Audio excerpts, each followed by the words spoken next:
Hello and welcome everyone. जैसे कि आप सभी को पता है, हम लोग एसआरबी नेट एग्रीकल्चर स्टैटिस्टिक्स के टॉपिक वाइज प्रिपरेशन स्टार्ट किए थे। टॉपिक वाइज प्रिपरेशन के हमारे लोगों ने टारगेट किए थे कि हमारा यूनिट 2 ख़त्म कर दिया जाएगा। यूनिट 2 है हमारा प्रोबेबिलिटी एंड मैथमेटिकल स्टैटिस्टिक्स। इसी सीरीज़ में हम लोगों ने 5 वीडियो और बना दिए हैं। आप लोग सिलेबस वाइज स्टार्टिंग से 1 बाय 1 देख के आइए, आप लोगों को बहुत ही मज़ा आने वाला है पढ़ने में। देखिए, आज का टॉपिक है हमारा बेस थ्योरम। जिन लोगों को भी लगता है ना कि बेस थ्योरम का क्वेश्चन डिफ़िकल्ट है, आज आप लोग इसी को देख लीजिए, आपका कंसेप्ट भी क्लियर हो जाएगा और आपका क्वेश्चन भी सॉल्व हो जाएगा। मैंने यहाँ पे ज़्यादा क्वेश्चन डिस्कस नहीं किया है, 3-4 क्वेश्चन ही डिस्कस किया, लेकिन बहुत ही अच्छे से आप लोगों को बारी बारी से समझ में आ जाएगा कैसे करना है, चाहे कैसा भी क्वेश्चन पूछ ले हमारा। चलिए, मैं पहले आप लोगों को बता देता हूँ कब हमारा बेस थ्योरम काम पे आता है, तभी जाके ना बाकी करेंगे। देखिए, बेस थ्योरम का कंसेप्ट क्या था। बेस थ्योरम सोचता है, सपोज आपके पास 2 बैग है, एक है बैग ए, एक है बैग बी।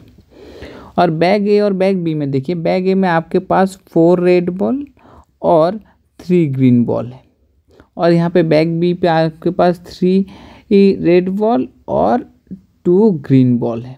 बस, अब क्या किया है, किसी ने यहाँ से कौन से बैग से पता नहीं, चाहे इससे होगा नहीं तो इससे होगा, एक बॉल सिलेक्ट कर लिया है और देखा है कि ये बॉल हमारा रेड है। अब ये प्रोसेस पूरा कंप्लीट हो जाने के बाद किसी के दिमाग में आया है कि बॉल तो हमारे पास रेड है, बॉल हमारे पास क्या है, बॉल है हमारे पास रेड। अब वो बैग ए में से सिलेक्ट हुआ है, उसका प्रोबेबिलिटी निकाल दो। तो हम लोग क्या करेंगे कि हम लोग ऐसा लिखेंगे कि ये है कंडीशनल से लिखा हुआ टर्म आर। आर मतलब रेड। ये गिवन, ये साइन को बोला जाता है गिवन। ये गिवन साइन के बाद जो भी टर्मिनोलॉजी जो भी लिखा जाएगा ना, दैट इज ऑलरेडी ऑकर्ड, मतलब ये पहले से हो गया है। जब ये पहले से हो गया है, अब आपको निकालना है इसका प्रोबेबिलिटी, ये होने की प्रोबेबिलिटी कि आर मेरा, रेड मेरा पहले से हो गया है। अब ए का मीनिंग क्या है, बैग है, तो आर मेरा पहले से हो गया मतलब रेड पहले से हो गया है। अब ए बैग से ये रेड आने की संभावना, देखिए बॉल रेड है, बैग ए से आने की प्रोबेबिलिटी हमें पूछ रहा है। अगर इस तरह का क्वेश्चन दिया गया है ना, तभी जाके हमारे पास क्या आ जाएंगे, हमारे बेस थ्योरम काम पे आ जाएंगे। आई होप आप लोगों को समझ में आ गया है कि रिवर्स में अगर आप लोग देखने की कोशिश करेंगे ना, तो इस तरह का जो भी डिफ़िकल्टीज रहेगा तभी हम लोग बेस थ्योरम को अप्लाई करेंगे। देख लेते हैं उसका मैथमेटिकल नोटेशन क्या होता है। मैथमेटिकल फॉर्मूला जो होता है ना, आप लोगों को दिया जाएगा, निकाल दो। जब बी हमारा हो गया है, ए होने की प्रोबेबिलिटी हमें निकाल दो। उसको कैसे लिखा जाएगा, उसको लिखा जाएगा प्रोबेबिलिटी ऑफ ए होने की प्रोबेबिलिटी। यहाँ पे देखिए, ये दोनों टर्म, यहाँ पे ये टर्म, ये और ये वाला टर्म एक नहीं है, अलग अलग है, थोड़ा ध्यान से। ए गिवन बी और बी गिवन ए है। बी गिवन कोई सा भी, देखिए यहाँ पे अगर आप लोगों को बी गिवन ए दिया गया है, ए गिवन बी दिया गया है, यहाँ पे बी गिवन ए होगा, ठीक है। ये बी का मीनिंग, सिर्फ बी का मीनिंग बहुत कुछ है, आप लोगों को थोड़ा देर में पता चलेगा। ये टोटल प्रोबेबिलिटी होता है, ठीक है। तो यहाँ पे देखिए मैथमेटिकल फार्मूला क्या है, A given B equal to probability of A, and यहाँ पे लिखा है probability of A is already occurred and probability of happening B. तो इसमें थोड़ा कंफ्यूज ना हो के हम लोग डायरेक्ट क्वेश्चन पे चले जाएंगे। यहाँ पे जो भी कुछ दिया गया है ना, आप लोग इसी को एज ए फार्मूला याद कर लीजिए कि ये टर्मिनोलॉजी हमें निकालना पड़ेगा। तो इसका मैथमेटिकल प्रोबेबिलिटी हमारे पास कैसा आ जाता है, उसका थोड़ा सा मैं एक्सप्लेन कर देता हूँ नेक्स्ट प्रॉब्लम पे। देखिए, यहाँ पे मैंने कुछ लिख के रखा है, सेम प्रॉब्लम आप लोगों को पूछा है। ए रेड हो गया है, ए से आया था ये रेड, उसकी प्रोबेबिलिटी निकाल दो। तो उसके लिए मैंने मैथमेटिकल फॉर्मूला को बेस थ्योरम के इस तरह से लिख लिया है। देखिए, मैं अभी आप लोगों को 1 बाय 1 बताता हूँ कि यहाँ पे ए क्या है, ये टर्मिनोलॉजी क्या है, ये सारा टर्मिनोलॉजी क्या है, आप लोगों को आराम से पता चलेगा। देखिए, पी ऑफ ए मतलब ये बैग ए सिलेक्ट होने की प्रोबेबिलिटी, पी ऑफ बी मतलब बैग बी सिलेक्ट होने। तो कितने बैग है हमारे पास, यहाँ पे एक बैग है, यहाँ पे एक बैग है, तो हमारे पास टोटल 2 बैग है। तो एक बैग, पहला बैग ए बैग सिलेक्ट होने की प्रोबेबिलिटी क्या है, 2 में से 1। बैग बी सिलेक्ट होने की प्रोबेबिलिटी क्या है, 2 में से 1। खत्म हो गया, निकल गया हमारा। तो और उसके बाद देखिए ये पूछा गया है प्रोबेबिलिटी ऑफ, यहाँ पे पूछा गया है बैग ए सिलेक्ट हो गया है, पीछे जो रहता है वो पहले से हो जाता है ना, बैग ए सिलेक्ट हुआ है और आर मतलब रेड आने की संभावना निकाल दो। तो ये तो हम लोग कर सकते हैं कि हमारा बैग ये सिलेक्ट हो गया है, इसमें से रेड कितना है, 4 रेड है हमारा, तो रेड आने की संभावना क्या होगा, टोटल 4 मतलब 4 रेड है, टोटल है हमारे पास 8। तो इसमें से हम लोग कैसे निकालेंगे, टोटल 8 में से हमारे पास रेड आने की संभावना ना तो 4 है, तो इसी को आप लोग लिखेंगे 1/2 निकल गया। अब दूसरा देखिए यहाँ पे लिखा है बैग बी सिलेक्ट हुआ है, उसमें से रेड निकाल के दिखा दो, उस रेड आने की प्रोबेबिलिटी दिखा दो। तो मैंने बैग बी सिलेक्ट कर लिया है, टोटल कितना बॉल है, टोटल मुझे दिख रहा है यहाँ पे तो 5 है, तो मैंने लिख लिया है 5। अब बोला है कि रेड आने की संभावना, देख लेंगे रेड कितना है, रेड है 3, तो हम लोग बिठा देंगे 3, तो ये आ गया क्या 3/5, सब कुछ निकल गया है। अब यहाँ पे क्या पूछा है, उल्टा देखो, आप पूछा गया है रेड आ गया है हमारे पास, ये रेड आ गया है और वो बैग ए से आया है उसका प्रोबेबिलिटी। तो इसके लिए मैंने फार्मूला लिख लिया है और फार्मूले में जो भी सारा कुछ यूज़ किया गया है ना, सारा का सारा यहाँ पे लिखा है। देखिए मैं जैसे लिख रहा हूँ उस तरह से लिखिए तो आपको जल्दी हो जाएगा। देखिए यहाँ पे जो ए दिया गया है ना, तो आप पहले लिख लेंगे ए, तो मैं भी पी ऑफ ए लिख रहा हूँ, ये क्या है 1/2।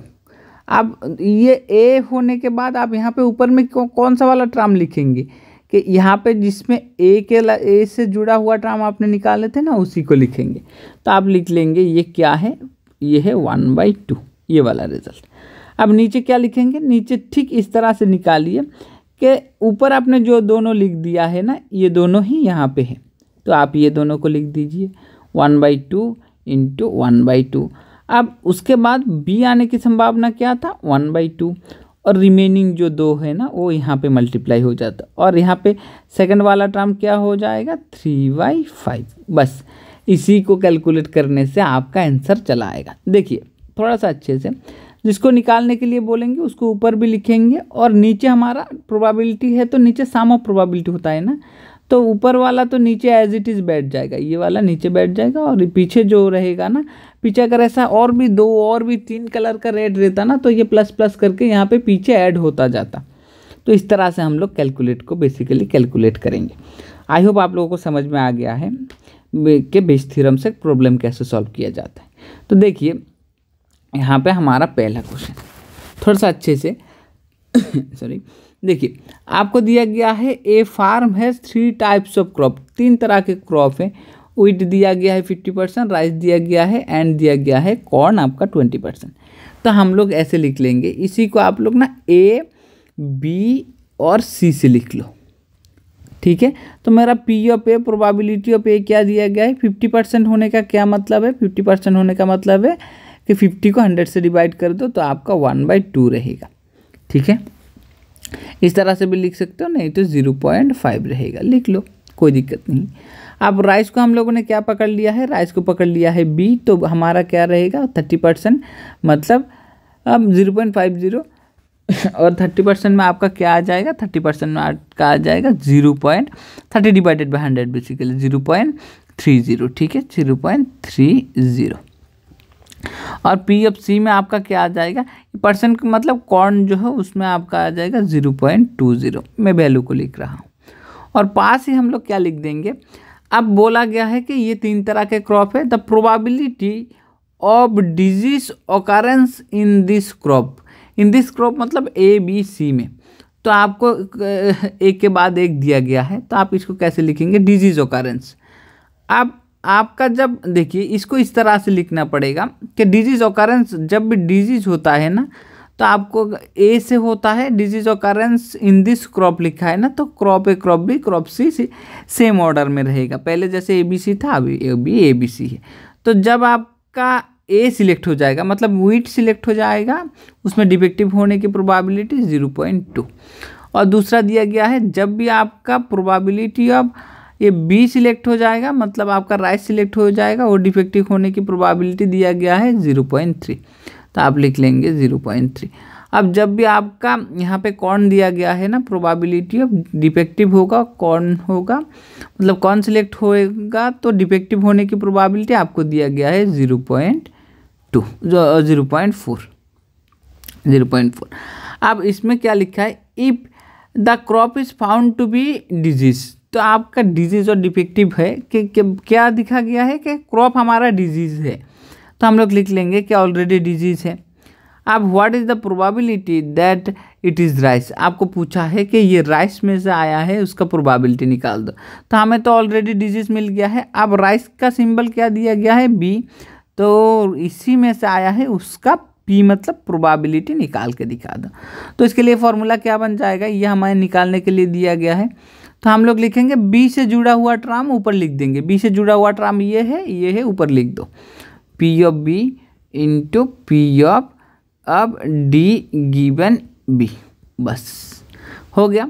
नीचे लिखना है, नीचे किस तरह से लिखेंगे, नीचे लिखेंगे this one into this one, कि पी ऑफ ए वाला term P of A into P of D given A plus ये वाला, उसके बाद सेकंड वाला टर्म, क्योंकि सामा प्रोबेबिलिटी होगा ना, P of B into P of D given B, ठीक है, ये हमारा गिवन है, गिवन बी प्लस, और लास्ट वाला टर्म आपको क्या मिलेगा, P of C into P of C into P of D given C, given C, इस तरह से लिखा जाएगा। बस काम खत्म है। आप वैल्यू पुट कर दो, वैल्यू पुट करेंगे तो आपको किस तरह से मिलेगा, इस तरह से मिलेगा कुछ, देखिए ऊपर मिल जाएगा आप लोगों को 0.30 इंटू 0.3 डिवाइडेड बाई, इसको मल्टीप्लाई करके लिख दो 0.5 इंटू 0.2 प्लस, सिस्टमेटिकली लिखो, इसके बराबर इसको लिखो, इसके बराबर इसको लिखो, तो जल्दी से सॉल्व हो जाएगा। 0.30 इंटू 0.3 प्लस 0.20 इंटू 0.4, बस ख़त्म। आप इसको कैलकुलेट कर लो, आपका रिजल्ट आ जाएगा। तो इसका करेक्ट आंसर भी हम लोग देखेंगे, ऑप्शन नंबर 3 आपका इसको कैलकुलेट करने पे आ जाएगा। उसका एक्सप्लेनेशन और डिटेल सोल्यूशन भी दिया गया है, तो आप लोग देख सकते हो कि इस तरह से करने पे आपका 0.33 आ जाएगा, ठीक है। तो आई होप आप लोगों को समझ में आ गया है कि किस तरह से सॉल्व करना है क्वेश्चन को। और उसके बाद देखिए और एक क्वेश्चन में डिस्कस कर देता हूँ। नेक्स्ट है, in a veterinary diagnosis test for a cattle disease is 95% accurate when animal is infected. तो आप इसको थोड़ा सा इस तरह से देख लो, आपका ये कंडीशनल पहले से दिया गया है कि एक्यूरेट कब होता है, जब एनिमल इन्फेक्टेड होता है, but it is gives false positive of 5% when animal is not infected. अच्छी बात है। If 1% of the animal in that region is infected, तो आप लोगों को पूछा गया है what is the probability that randomly chosen cattle is the positive that tested positive is actually infected. तो इस तरह से आप लोगों को बहुत ही मतलब लगेगा कि कैसे कर दिया जाए। तो आप लोग इसको स्टेप बाय स्टेप कीजिए, जैसे मैंने किया था लास्ट क्वेश्चन। देखते हैं, देखिए आपको पूछा है a veterinary diagnostic test for cattle disease is 95% accurate when the animal is infected. तो अच्छी बात है, व्हेन द एनिमल, अब जब भी व्हेन द एनिमल लिखा है ना, तो ये ऑलरेडी हो गया है। एनिमल आई का मतलब इन्फेक्टेड।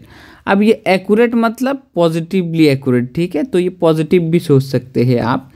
एक्यूरेट मतलब पॉजिटिव। एक्यूरेट होने का क्या मतलब है कि रोग निकल गया है, रोग निकलने में आपका कोई भी रोग होगा तो उसको पॉजिटिव लिया जाता है ना, तो आप एक्यूरेट भी ले सकते हैं और पॉजिटिव भी ले सकते हैं। मैं यहाँ पे पॉजिटिव ले रहा हूँ, तो उसका प्रोबेबिलिटी निकाल दो। तो प्रोबेबिलिटी क्या है, 95%। तो 95% हम लोग कैसे लिखते हैं, 0.95। अब प्रोबेबिलिटी अब दूसरा लिखा गया है but it gives false positive. मतलब फॉल्स पॉजिटिव का क्या मतलब है, नेगेटिव है। तो नेगेटिव फॉल्स पॉजिटिव का फॉल्स क्या होगा, नेगेटिव होगा। When animal is not infected, जब ये इन्फेक्टेड नहीं होगा तब ये क्या दिया गया है, 5%। तो लिख लो 5%, तो आपका 0.05 हो गया। अब यहाँ पे दिया गया है if 1% of the cattle in that region is infected. कितना परसेंट इन्फेक्टेड है, तो आप इस तरह से लिखेंगे कि हमारा इन्फेक्टेड कितना था, ओनली इन दैट रीजन 0.1%। तो ये 0.1%, इसको ध्यान से देखना है कि आप अगर इसको 100 से डिवाइड करेंगे ना, तो आपका कहाँ जाएगा, 0.001 पे पहुँच जाएगा, ठीक है। अब आप लोग देख सकते हैं कि कितना परसेंट हमारा what is the probability that, उस रीजन में कितना परसेंट इन्फेक्टेड है, 0.001%। तो कितना परसेंट आपका इन्फेक्टेड नहीं होगा वो भी देखना पड़ेगा आप। वो क्या है, वो है कितना परसेंट नॉट इन्फेक्टेड। तो नॉट इन्फेक्टेड भी आप देख लीजिए कि टोटल हमारा 1 होता है ना, इसमें से थोड़ा सा दिमाग लगा के लिखना है। 0.1% अगर इन्फेक्टेड है तो कितना परसेंट आपका नॉट इन्फेक्टेड है, 0.99%। ये हम लोगों ने खुद से लिखा है, तो इसको लिखेंगे तो हमारे पास क्या आ जाएगा, 0.99 मतलब 99% ना, 0.99 इस तरह से आपके पास आ जाएंगे। आई होप समझ में आ गया है आप। तो इस तरह से अब क्वेश्चन क्या पूछा गया, सब कुछ आपके पास है, आपको सिर्फ क्वेश्चन को लिखना है। थोड़ा सा दिमाग लगा के लिखेंगे तो हो जाएगा। क्या, what is the probability that randomly chosen cattle आपका रैंडमली चूजन किया गया है and tested positive and is actually infected. तो ये टेस्ट करने के बाद पॉजिटिव मिल गया, तो आप क्या लिखेंगे कि पॉजिटिव मिल गया है और हमें क्या निकालना है, इज एक्चुअली इन्फेक्टेड। तो ये हमारा इन्फेक्टेड होगा, उसकी प्रोबेबिलिटी निकाल के दो, यही तो पूछा है। तो आप लोग क्या करेंगे, आप लोग जैसे पहले क्वेश्चन को सॉल्व करते थे ना, उस तरह से कर लेंगे। मैं इक्वल टू यहाँ पे लिख रहा हूँ, तो हमारे पास है एक्चुअली इन्फेक्टेड। तो हम लोग कैसे लिखेंगे, क्योंकि इन्फेक्टेड वाला ऊपर है ना, तो पॉजिटिव इन्फेक्टेड वाला आप लोग ऊपर लिख लेंगे, ये वाला कंडीशन और ये।